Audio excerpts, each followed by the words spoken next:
Hello, and welcome to another review video. This time around, I'll be taking a quick look at the Conan Collab. This 7 Magic Stone RAM returns without any of the Yaiba units. Therefore, if you have a lot of Yaiba units, you're not going to be able to use them as fodder for some of the Conan exchanges. Overall, I think that this rerun is lacking and one that you could completely skip. There are some units that will tempt those that own Reinhardt or Gintoki, but I would caution against chasing these, as most of the units you'll be getting will have very little value. Definitely check out the whole lineup to see if anything catches your eye, because in this video, I will only go over the newly introduced and other units that caught my eye. This collab also introduces 2 new things, the Analyze effect and the Acceleration Awakening. Analyze is a new active skill effect that allows you to see an enemy's HP and defense.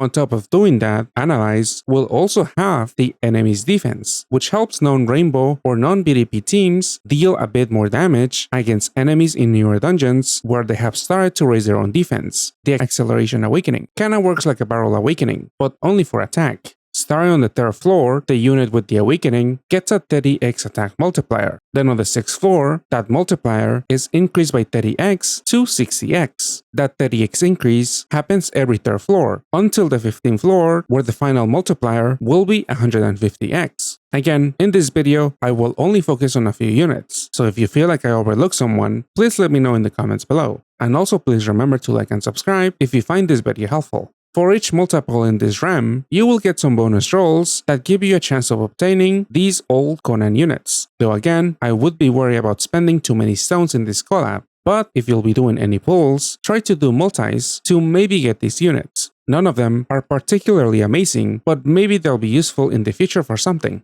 I don't think Analyze is that broken of an effect, since you can look up enemies' HP and defense on certain Japanese websites and apps. But if you for some reason want to use that effect, the 2 old Conan units may be of use to you. Frey is exchangeable for 5 black medals, and if you're swimming on those or rainbow medals, I would consider getting 1 copy in case he's ever useful. Light PvP teams are basically non-existent at the moment, so you probably won't have a lot of use for the base, but Ray could come in handy for his very low cooldown 50% damage reduction shield. 3 rays could make up a system, but the origin is not reliable enough to guarantee you a light PvP every turn, so it's not the best system. Therefore, 1 copy of Ray is probably more than enough, and if you're low on those medals, I feel like you can definitely skip them. These 4 units are exchangeable for event rainbow medals. For some reason, Gonho felt like making new event medals for this Yaiba-less rerun, so the previous Conan medals cannot be used for anything this time around.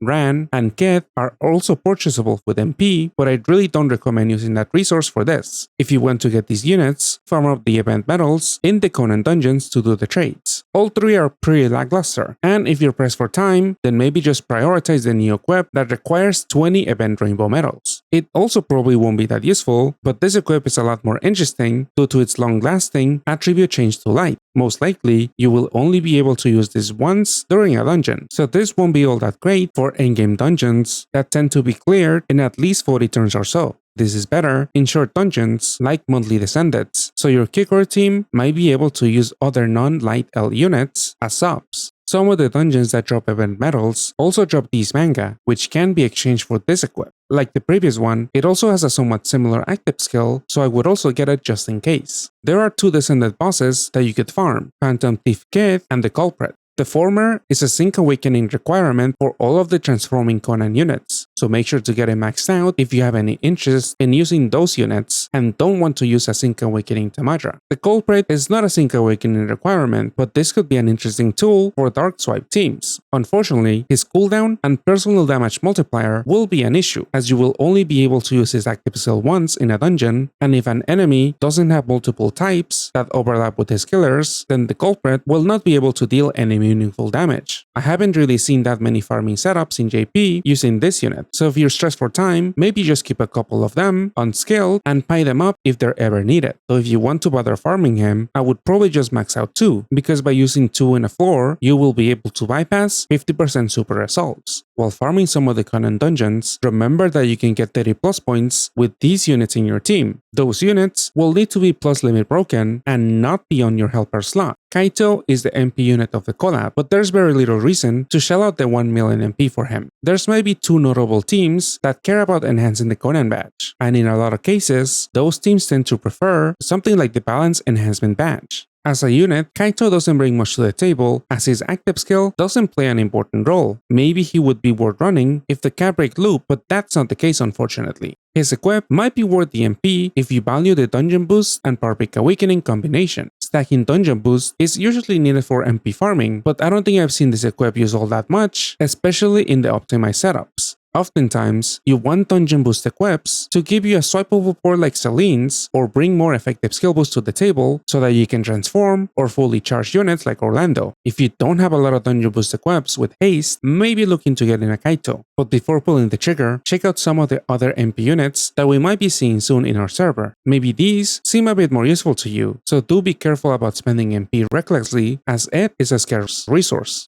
Shiratori is an unreliable orb generator, so I doubt you'll find too many uses for him. He can quickly recover 3 turns of unmatchables, but this isn't that notable, especially if your team matches multiple attributes, because then you could use the unmatchable recovery latent. The equip at least could be useful in farming teams like Ibo Gintoki's if you're not using Kagura for auto heal. Though this is also not that notable because there are plenty of other equips and units out there with similar active skills like Egg of Vanity or New Year Ares' equip. Hideyoshi is one of the few units with Analyze. He has a cleric active skill that also gives a 100% damage reduction shield. So since the shield is delayed, you will be overriding any looping shields, and you will really need to know when to use the active skill to tank any big hits. This is a unit where the new Conan Bowtie equip could be of use. By turning him into light, he will be able to deal some damage in Kikoro teams. However, you will have to find a way to cap break him other than Izao's active skill since Hideyoshi is not attacker type. This unit is probably not worth the trouble of making him work in that team, so maybe at best this will only be useful for farming XP in Conan dungeons thanks to his leader skill. And since his leader skill requires an L match of any attribute, you might not even need to leader swap him in a Kikoro team for example. You do get Fua and damage reduction with an L match, but you won't be getting an attack buff, so you might not be able to fully triple cap by only using one damage boosting leader skill. Chihaya is one of the 2 units at the moment with the new Acceleration Awakening. This unit cap breaks your leader and helper so she can be useful in double Ibo Gintoki or Kikoro setups, similar to Hagenesuka but for a little bit more damage. Though this unit won't deal any damage in those teams due to her 3 attribute awakening. Therefore, this unit fits better in a multi-attribute team like Conan's, where that leader also does not cap break himself. Chihaya's looping roulette is also welcome in that tricolor team since at times you'll need to fish out orbs to heal or to ensure T-shape matches of certain attributes. Her equip is also solid for multi-attribute teams, but doesn't really seem essential. Unless you're after Conan, this unit seems very replaceable by others like Hagenesuka like I mentioned, or the upcoming Maid Fasca. Though just like with the latter, Chihaya is a mid-priority unit, so getting her might cost you a lot of stones if you're unlucky. Conan is a multi-attribute leader that is slower to play than other ones like Reinhardt and Utsuro, since you will need to match at least 3 attributes every turn plus a T-shape so that you can deal meaningful damage. Since Conan's orb generation is random, at times you might not have enough orbs to match a heal TPA or teams. This playstyle is a little bit slow, and you don't even get the benefit of playing full Rainbow since that archetype has access to the Guardbreak Awakening that lets you bypass enemy defense. Sure, Conan now has Analyze, and he helps enemy defense, but this might not matter all that much in newer dungeons. For example, in Netherline, Graner boosts his defense to 10 billion, and even after reducing that to 5 billion, a single Conan's damage output will still be reduced by a total of 15 billion damage, which can be enough to make you take an extra turn in that floor versus a Freeran team that is able to two-shot Graner if all of your Freerans have Guardbreak equips. Obviously playing Freeran is more demanding, but if you care about tackling newer in-game dungeons, a Freeran team will perform better for a little bit more extra work. With Conan, you'll also be at risk of getting your cap break exploited or debuff since the teams usually depend on units like Chihaya, Oboro, and Academy Mion to cap break most of your team. Even so, since Conan does bring a shield break, has a decent effective HP stat, and his leader skill also has a decent recovery buff and 4 bonus combos, this unit can tackle endgame content somewhat comfortably, especially if you know when the buff voids or cap break debuffs will be coming. I do find it hard to recommend going after this leader, mainly because his best sub and Conan himself if you're free to play are locked in an otherwise very lackluster REM.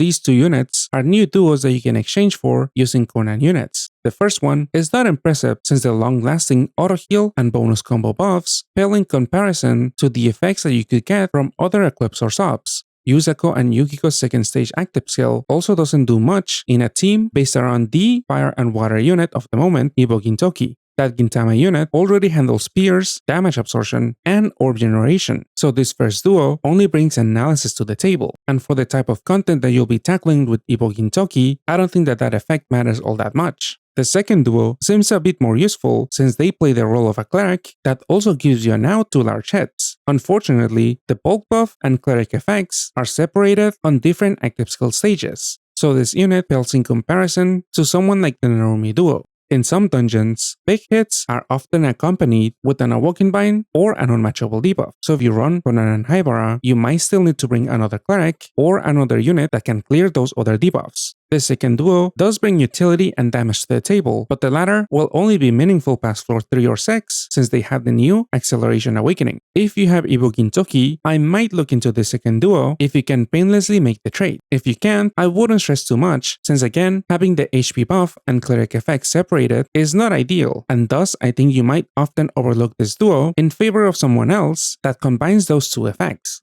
Masumi Sera is a new fire-water unit that also synergizes with Ibo Gintoki teams, though unlike the previous duo, you can only obtain Sera from the REM. Sera makes up a 2-unit system that voids attribute absorption shields and cap breaks fire units. Along with an Ibo Gintoki team, you'll have answers to almost all common gimmicks since Sera can also tackle Awoken Binds. For some setups, you could also only run one Ibo Gintoki along with the Sera system and still have consistent origin every turn, though you'll be required to manually match fire and water combos and also only have access to pierce and void damage effects. So this setup won't be ideal for mechanic-heavy dungeons. As useful as Sera seems, I think Ibo Gintoki teams can definitely function without her. For a lot of dungeons that you'll be tackling with Ibo Gintoki, you often want to go in with the bare minimum and fill the rest of the team with as many event or collab units as possible to 891. Or if you're farming a dungeon for parts or for boss drops, you might be better off running units or equips that last for a long time. With Sera, you'll have to constantly apply her cap break effect. Variety is never a bad thing though, and I have seen a couple of builds that use Sera here and there. But again, since this is a mid-priority unit and the rest of the Conan units feel very weak, chasing Sera might not be worth the magic stones. The Heiji and Conan duo is the badge unit, so if you want to make a team mostly composed of Conan units, you might want to exchange for it. However, a lot of these collab teams require a hefty investment and are not up to par with other leaders that you might already have like Reinhardt and Utsuro. This duo can serve as a board fixer and double absorption voider, and this is typically used on teams built around the new Conan orb skin. However, each absorption voiding effect is tied to one of the duo's active skill stages, so at times you might be caught on the wrong cycle and will have to do some stalling. Cycling between stages doesn't take that long, but this minor inconvenience alone may be a reason why you want to overlook this unit, especially if you're not going for that Conan orb skin team. That team's orb generator is unreliable, and the reason why this unit mainly sees uses there is because of its full board change active skill. At the very least, this duo does have a very solid equip for most damage dealers. Maybe if you amass enough fodder, consider exchanging for this alone if you don't have other similar ones. I wouldn't recommend that to everyone though, and especially so if you're low on magic stones. Rolling for fodder just to make this exchange isn't worth the investment. Heiji is a piercer and HP buffer, though for light teams, it's hard to replace Serie when it comes to the latter. The biggest problem with Heiji is the fact that he has a 38-turn transformation cooldown, which is an extremely hard requirement to meet in the current meta. Sometimes, even meeting Reinhardt's 20-turn cooldown is difficult by itself, so at least for that leader, you might want to forget about running Heiji as a sub. It is possible to make this unit work with Reinhardt, but unless you need to condense an HP buff and pierce effects into one unit, Serie continues to be the better unit in most cases. Also, Serie's cap break to adjacent allies opens up more options when it comes to subs, so it's really hard to justify using this orb skin unit over Serie. Heiji's equip seems a little bit interesting, but I don't think this has that many applications outside of farming setups. So just like with the base, it doesn't really seem worth the $20.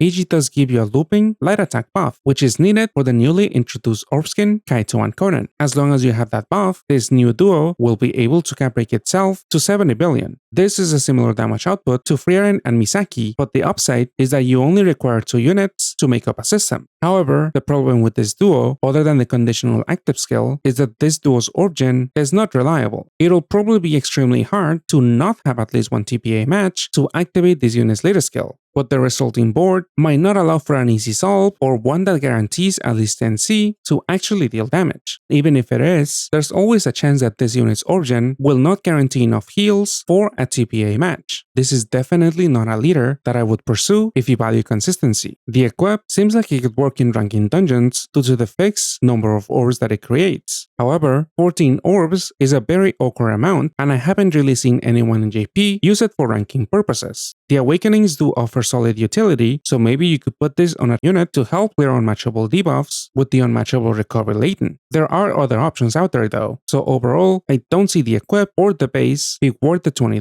Makoto is a new BGM unit, and this is basically bait for those that have Reinhardt. The base makes up a 2-unit system that loops a 45% damage reduction shield and double absorption voiding effects. The cap break unfortunately doesn't loop, so only one Makoto will be dealing at most 150 billion damage in a system. His personal damage multiplier is also very underwhelming if you don't give him a levitate equip and are not matching a T shape. Since he has self-reliance, you will want that levitate equip to also vanish and grant a light sub attribute. In NA, none exists at the moment. Therefore, this unit doesn't fit that well as a Reinhardt sub due to his awakenings and wood sub attribute. This unit is better in multi-attribute teams like Conan's that go out of their way to match Ts. And if you're using both Makoto and Conan in a team, you will have to at least match a water and light T to maximize your team's damage. This is definitely not a playstyle a lot of people will be interested in. The reason why I call Makoto Reinhardt bait is mainly his equip. Its banishing effect matters for self-reliance units like Reinhardt, but since he also has resonance, Reinhardt is not confined to banishing equips such as this one. A popular equip choice to stack OE Awakenings is Halloween Sonia Grand's equip. This one essentially has 2 Omni OE Awakenings, but has no damage awakening, and only brings 1 skill boost to the table. So for some teams, Makoto's equip might seem like the better choice. Maybe your team can get away without recovering assist, but since negative OE debuffs are still very common, Makoto's banishing equip will help you slightly counter that.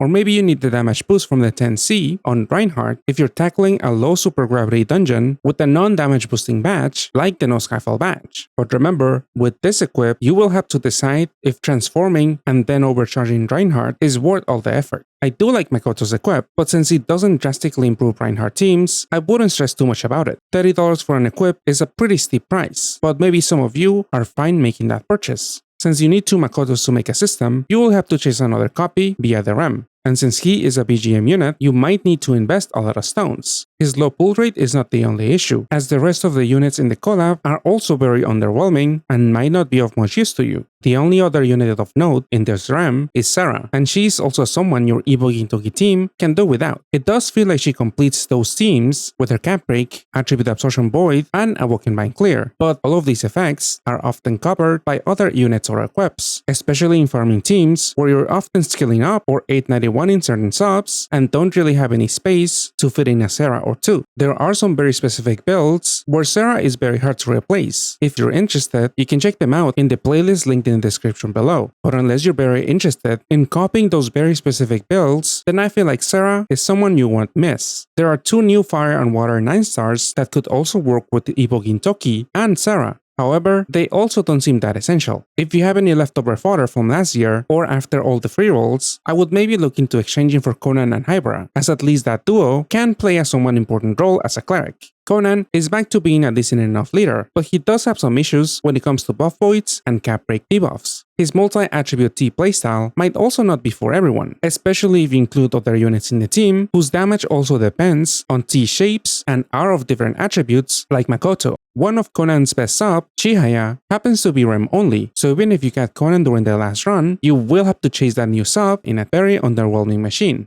This collab also has a light combo team that you could pursue, but this one is built around an unreliable orb generator, so you might not like it if you expect consistency. The new orb skin, Kaito and Conan, is the unit in question. I doubt that you'll find that many friends leading with this duo, so just like with Makoto, if you want to use this unit, you will pretty much need to own 2 copies of your own. Heiji is an essential part of that team due to his light attack buff, and he also happens to be an Orbskin unit, so if you get unlucky in the REM or don't have a lot of stones, you might end up having to buy both units to complete this team. Another very common sub for the team is the Batch unit, Heiji and Conan. This unit handles absorptions and can help you counter board issues, which definitely need to be addressed since again, Kaito and Conan is an unreliable orb generator. At the very least, this unit can be exchanged for fodder if you roll enough in this machine. The Conan badge itself is not that valuable since it won't be in high demand apart from maybe the Kaito and Conan team, but if you're after this team, then you will want to get the MP unit so that you can enhance the badge. If you're not after that team, then Kaito seems like a very easy skip, unless maybe you lack a lot of dungeon boost equips with haste and see yourself farming MP. One other unit that I didn't mention throughout the video but might end up being useful in the future is Amuro. So far, this is the only banishing equip that grants a Guardbreak Awakening. There isn't any demand for such equip, but this being equipped at the moment might be reason alone to make the trade if you're swimming in GFEs. However, if such equip is ever needed, I am sure that Gung-Ho would just release a better one, so use your own discretion when making this exchange. Thankfully, this whole collab rerun looks like an easy skip. After Frieren, ReZero, and Gintama, my magic stones definitely need a break. At the moment, there isn't something that I'm actively saving up for, but maybe you feel differently about the upcoming collabs and events. Bright should be next, and like Conan, I think this is also an easy skip. There is also some bait for Reinhardt owners, but just like with Makoto, I think that the Bright units are not worth the chase or the money. Path Cafe will introduce a brand new machine with interesting units like the Solomon and Meiluna duo. That unit is exchangeable for 7 Path Cafe 2 units, and it has been seeing a lot of use in dark teams, like Utsuros. I would definitely try to set aside at least 70 magic stones to be able to make the trade. A couple of Madoka units might be introduced in a 10 Magic Stone Super Gadfest, similar to the Idolmaster one. There's an in-game capable team that you could make with them, but if you have other viable meta teams, I think that the Madoka team might not be worth pursuing. The Gung-Ho collab will return and will introduce a strong leader that happens to be REM only. Morgan is sort of like a slightly weaker, dark version of Reinhardt. Still, I think that she's stronger and much easier to play than anything in the Conan collab. Then, another 10 Magic Stone Super Gadfest will introduce a handful of Path Cross units. After, we should see a Code Geass rerun. This one just started in JP, so we'll have to wait and see if anything will have some lasting value. Most of my magic stones will probably be going to Path Cafe and some of the Super Gadfests, though honestly, I'm not going to go too crazy in those machines. Let me know your plans in the comments below. That's it for this video. Best of luck if you're rolling. Thank you guys for watching, and a special thank you goes out to Austin and Awkward Panda, Breastfeeding Obama, Daniel, Professor, Shady, and T Bunnyfish for supporting the channel. I really appreciate it. I'll see you guys next time. Goodbye.